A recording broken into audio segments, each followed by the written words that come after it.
Hey, so I just watched the Virtuoso, and I know that everyone wants me to review this movie like, this movie's poopy butthole, 3 out of 10. But that's not how I'm gonna review it because that wasn't my experience.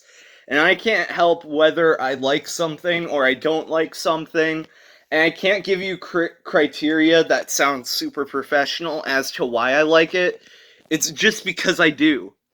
Okay, and I could give all the smart words and that to explain why I like something, but that's not the truth. The truth is I like it because I like it, and that was my experience. And that's true for every movie and for anyone that's ever had an opinion ever. So there.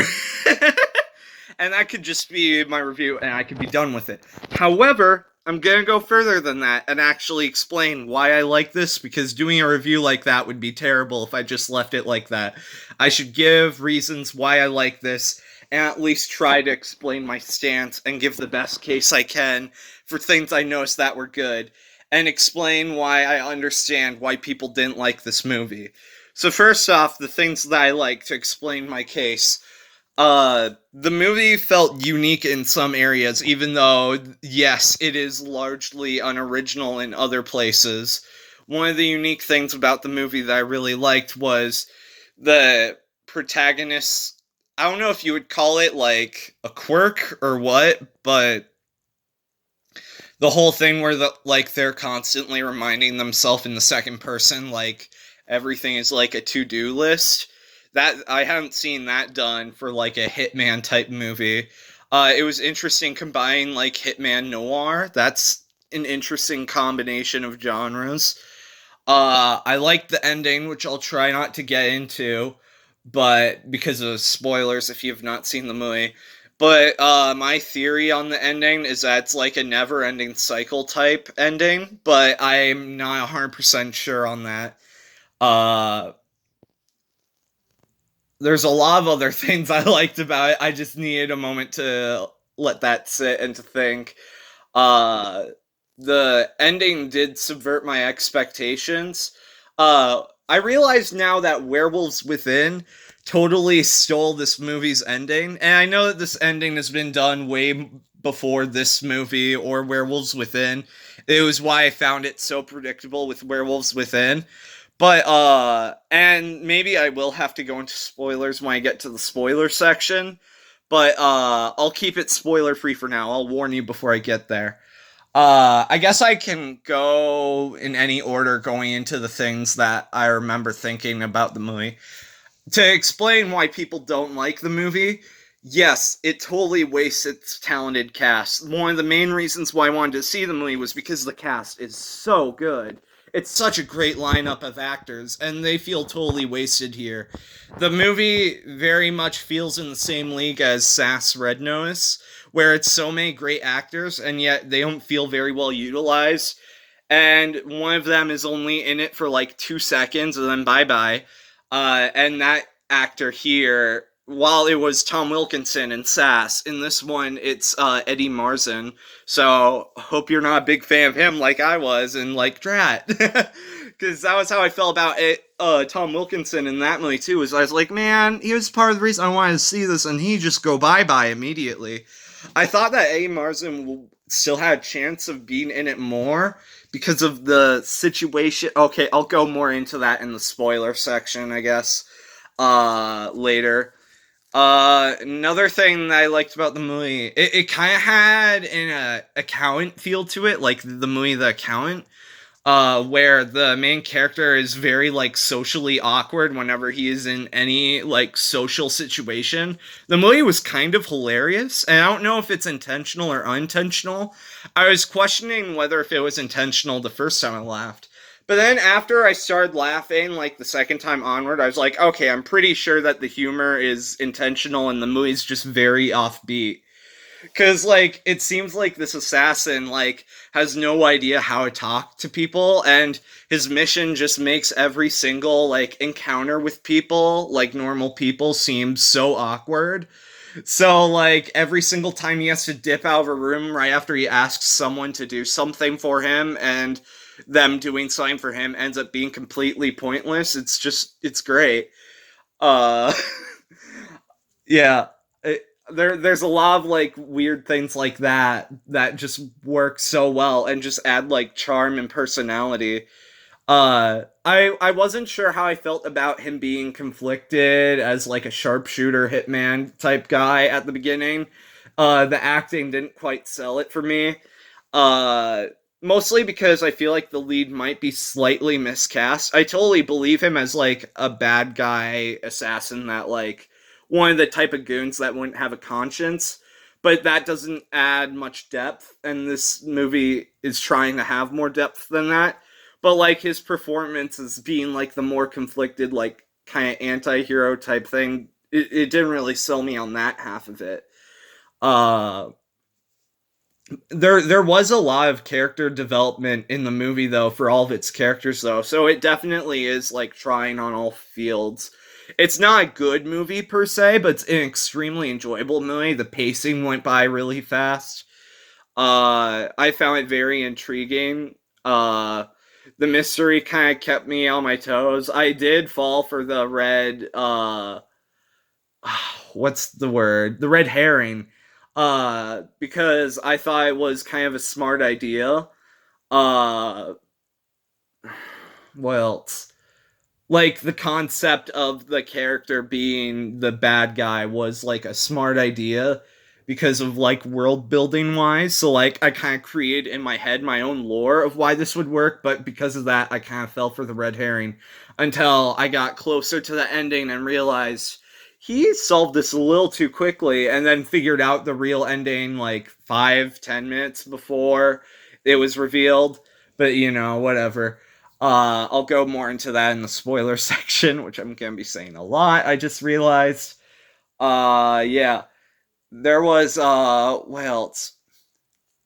So he was like a perfect assassin guy. That's why he like not so humbly called himself a virtuoso at the beginning until like the movie began, which is kind of weird because you don't see a lot of him being perfect. It just seems like the movie starts when his mess ups start, and then like the whole movie is kind of like his downfall, which is interesting, where he just makes one mistake that kind of snowballs into other mistakes, which leads to like Anthony Hopkins slowly losing trust in like one of his lead assassins or hitmen or whatever you want to call it, which is interesting. Definitely not like the sort of usual direction of these types of movies. It did just go in various different directions that I wasn't quite expecting the first time. And I know a lot of people called the movie predictable, so maybe it wasn't. So maybe it's just me that found it not predictable. Maybe everyone else found this super boring and super like cliched, but I didn't. So sorry, can't help you there. Uh, just my personal experience. I've seen a lot of movies that didn't do this thing and did a lot of plot holes I was worried it was going to fall into. Plus, I thought the movie was going to be way worse than it was. I thought it was going to be another SAS, and that movie bored the crap out of me in the first half. It had a lot of good ideas, but it couldn't quite execute them well. I found the characters so stiff and uninteresting.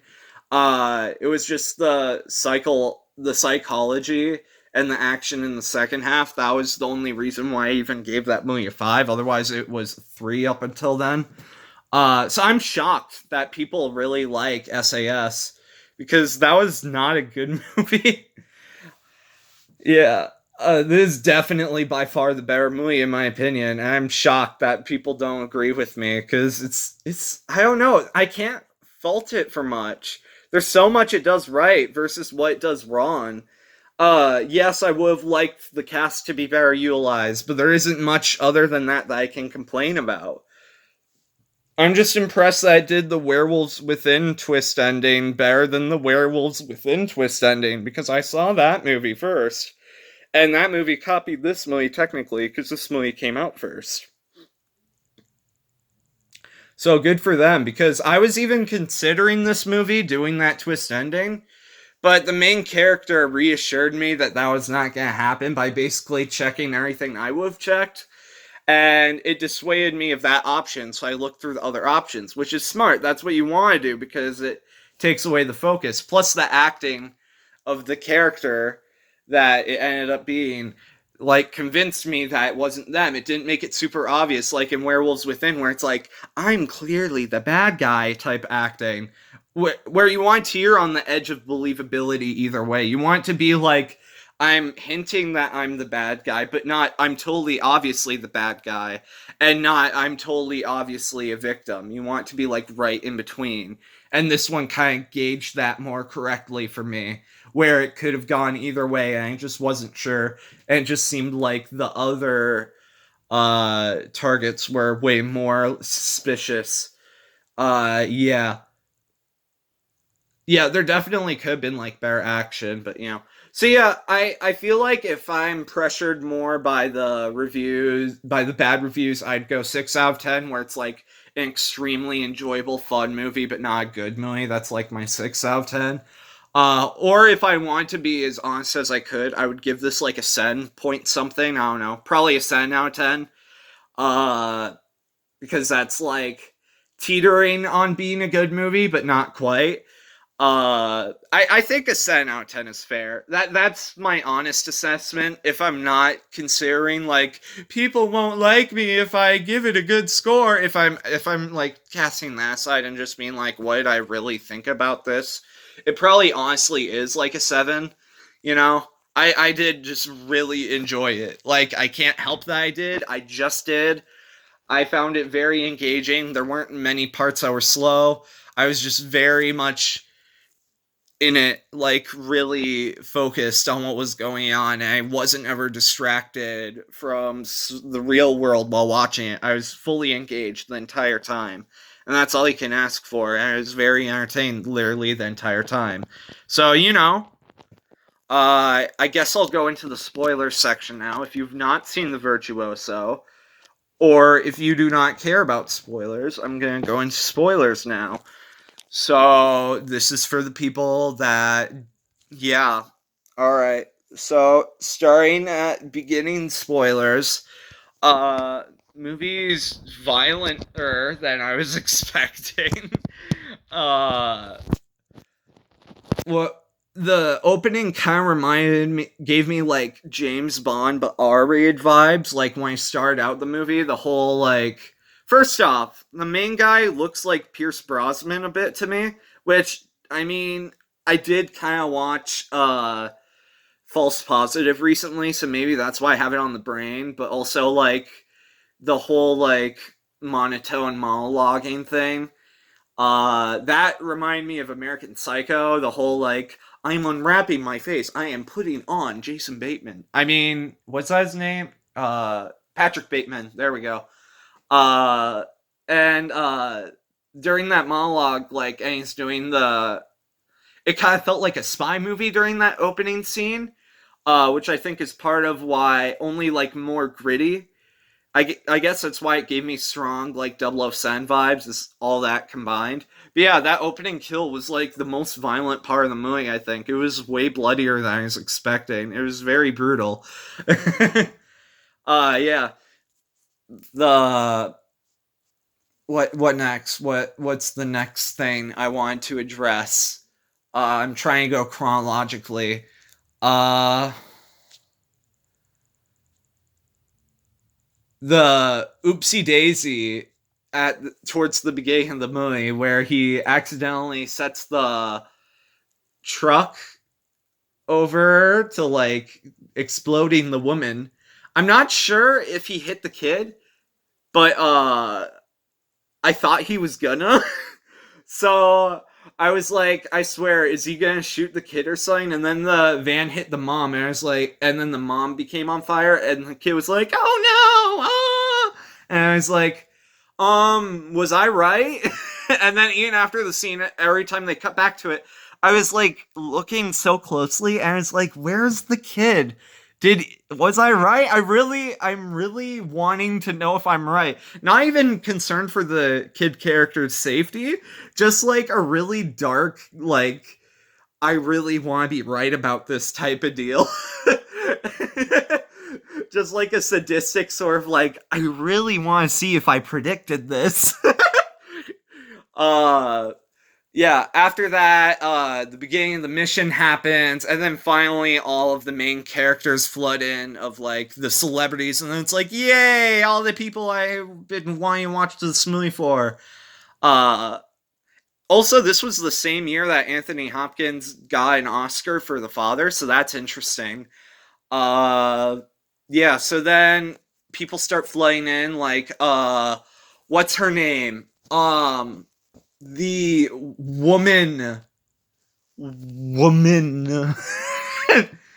what is her name though? Why can't I remember? Abbie Cornish. There we go. She's at the diner. She's like serving coffee and like, oopsie, I spilled on your pants. No, that didn't happen.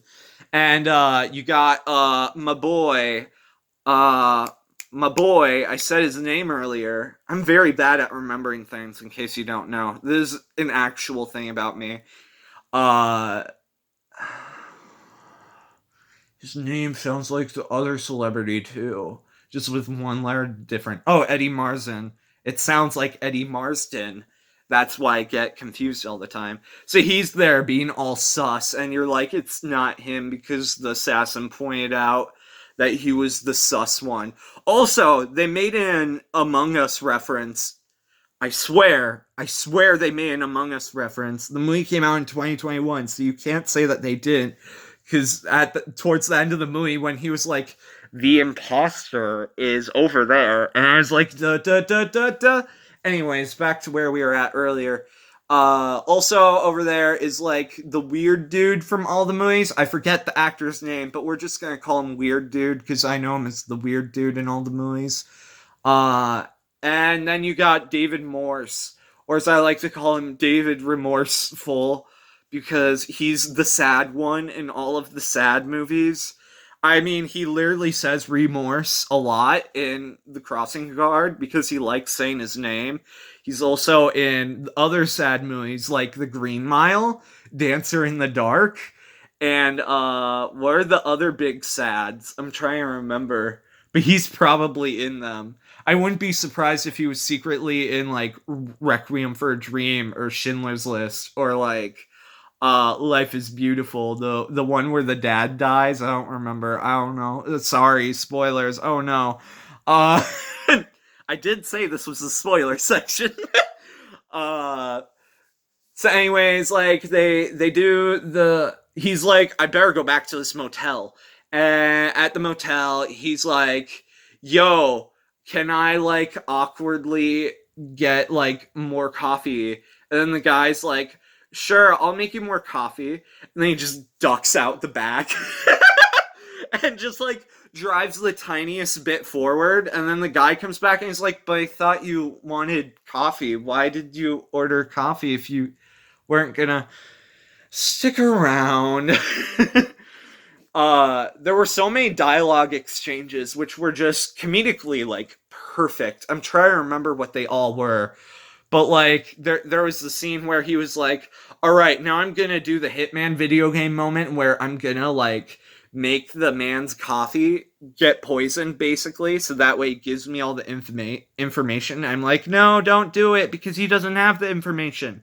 But little did we know, the dude has like heart attackness already going on. He has a heart condition. So he's like, this will make it feel like you're having a heart attack. And then the guy has a heart attack. And then he was like, I'm kind of terrible at my job, aren't I?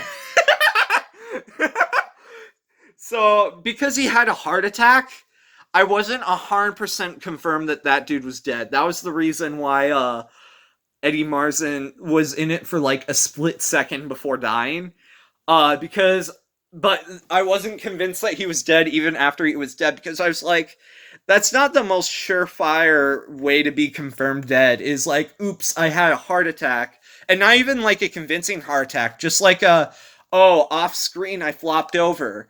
I was like sure he was gonna come back in a later scene after everyone was dead and like try to strangle the main guy like during an action scene while everything's going wrong on all the targets, and it was gonna be like an action-packed third act or whatever where it's like, holy crap, he's still alive, like one of those scenes. But no, it never happened, and that was disappointing because he's like third in the cast list, so you would expect him to be in it more, but nope, Especially since the one that's second in the cast list is literally in the whole movie because she doesn't die. Well, not on screen. In my theory, she will way after the camera ends. But uh. So, anyways, after that scene, he goes after like the other people and has more awkward exchanges. He has like a weird flirting session with Abbie Cornish, and this is where it started giving me the Werewolves Within vibes, because in Werewolves Within, that also had a character where the villain, who is the murderer, was coming on like really strong to the main character for no discernible reason, and it was very suspicious how instantaneously she wanted in his pants. And it's the same situation with this movie. And you're just like, I don't trust you. And thankfully, unlike in Werewolves Within, in this movie, the main character is also like, I don't trust you. Why do you want my pants off so bad? That's the sequel to Face Off, is Pants Off. So instead of doing the naughty, he does the creepy, and it was one of the funniest scenes in the movie was them both interacting and her seeming so normal and him just seeming like the creepiest dude in the world. And she's like, yeah, I just like the idea of just like this being a fantasy for me to look back on. And he's like, can I like grab at your belt? And she's like, what are you doing? And he's like, I just want to see what's attached to your belt. I just want to see what's in your pockets. Can I look through your purse? And she's like, what? Why are you doing this? You're scaring me. And then he like grabs her head and like bashes it into the wall in like his hotel room. And she's like, why are you doing this? And then like he grabs her pants and is like looking for a gun. And he's like, where's the weapon? And she's like, what are you talking about? And he's like, I need to find the weapon. And then he like grabs her purse and like slams it onto the ground and starts like going through all of her crap, and she's like, what are you doing? I'm so confused. The scene is just amazing and like absolutely took all of the attention off of her as being a suspect, because the genuine like why of the situation is so perfect, and just how suspicious the main character comes off in every single scene because he doesn't know how to be normal is amazing. Because he's always thinking with assassin brain, and it comes across so awkward, like terminally awkward. It's amazing. So then after that we got him like finishing the mission, and then we got him going bing bang out, shooting all these people, and then he's like, oh no, I better fix up this person I shot. That was Collateral Beauty, the Will Smith movie. Not Collateral Damage, Collateral Beauty. So he fixes up the person. And he's like, okay, now that totally redeems me accidentally murdering you, despite you not being a possible target. Because I fixed up your wound. So then the only target left is David Morse, and he's like the sheriff or the cop, which the Eddie Marsen, who's dead, also said he was like a sheriff or a cop, but the main character's like, no, you're not. And then Eddie Marsen immediately is like, yeah, you're right, I'm not. And the David Morse has a literal dead body in the trunk of his car. That is the real sheriff. I don't know if that ever got answered, why he has a dead body in the back of his car. I think he was just like a criminal that was posing as the sheriff, and that was what was going on. I have no idea. Or maybe that was a criminal in the back of the trunk that had his ID. I don't know. Anyways, it doesn't really matter. It's not a movie you take so seriously. I don't really care anyways. So the two of them are like, yo, you finna woke. That's like his code word. And then David Morse is like, yeah, I'm finna woke. And then he gets shot in the face and dies. For those who don't know, he says Finna woke to every single person, and they say, "What are you talking about?" And then he's like, "Okay, so you're not the killer. Only the killer knows what Finna woke means." And David Morse was the only one that knew what Finna woke means. Not even the real killer knew what Finna woke means. Only the fake killer knew what Finna woke means. So he kills the fake killer, and he's like, "Yes." This is the only person it could be because he was the only one that knew what Finnawoke means. And I was told on this mission by my lying scumbag boss that only the killer will know what Finnawoke means. So then, because Finnawoke is the name of the killer, I think. Anyways, he contacts his boss and it's like, "Yo, I did it. I killed Finnawoke." And then his boss, Anthony Hopkins, is like, "Ooh, you killed Finnawoke. Um, okay, bye."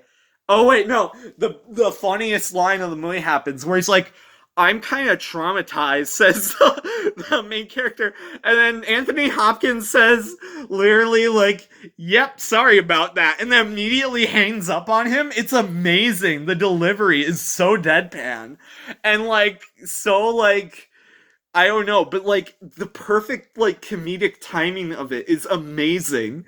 Where he's like, I'm really shaken up by the setting that woman on fire, and he's like, "Yep, I literally know that. Okay, bye." And he grazes past it so quickly, and then hangs up so abruptly. It's just amazing. So, anyways, then he goes back to woman, and woman is like, "Thank you for no raping me. Now we may enjoy pleasures." And at this point, I'm like, "Oh no, it's her. It's her. She's the killer." And then she's like, "Oh, wait, instead of us doing pleasures, I'm gonna go take a shower." And I'm like, she's going for her gun. So then she turns on the shower and magically puts on her magic clothes and gets a gun in a split second, does all of this. And comes back and is like, "Hee hee hee, surprise, it was Agatha all along." And then the main character's like, "But how? I checked you, and you didn't know what Finna woke meant. And you were so, like, confused by everything." And then she was like, "Actually, I told David Morse about Finna woke, and then I told Eddie Marsen to look out for you. I sent all these like secret codes to all these people to mislead you. And then I talked to you at the diner and tried to mislead you of it being me. And you couldn't see it because it was just barely out of your line of sight." And he's like, "Oh my gosh, you retconned it. You retconned it. And it makes sense within the context of the film. You can't do that. No one's ever successfully done that before."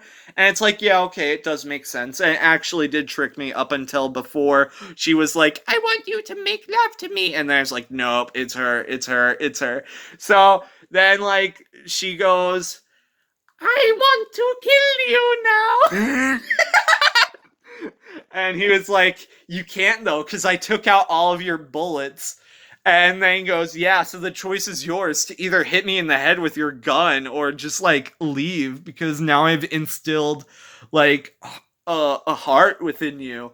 And then she's like, "You stupid idiot, I have extra ammo." Reloads the gun and shoots him in the face, and the main character dies. And it's like, well, crap, alright, guess we're going through the dark ending. And not only that, but then it gets darker, because then it's like, alright, Anthony Hopkins also hired her to take out the main character because he lost faith in his perfect guy. And she starts to show imperfections when she grows a heart at the last scene when she can't kill the dog, which I honestly didn't trust the main character through the beginning. I thought he was going to shoot the dog, like, through the first half hour. And then she doesn't, and she's like, "I'm just going to give you dog food." Which it's like, why were you going to give the dog food if you were just going to shoot it anyways? Whatever.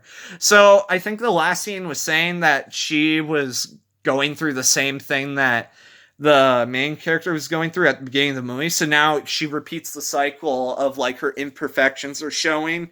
So that means Anthony Hopkins will hire another like her type character to take her out.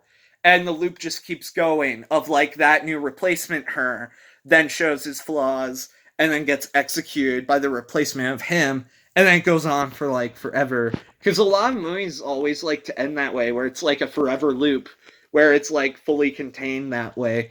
And yeah, that's the movie. I liked it.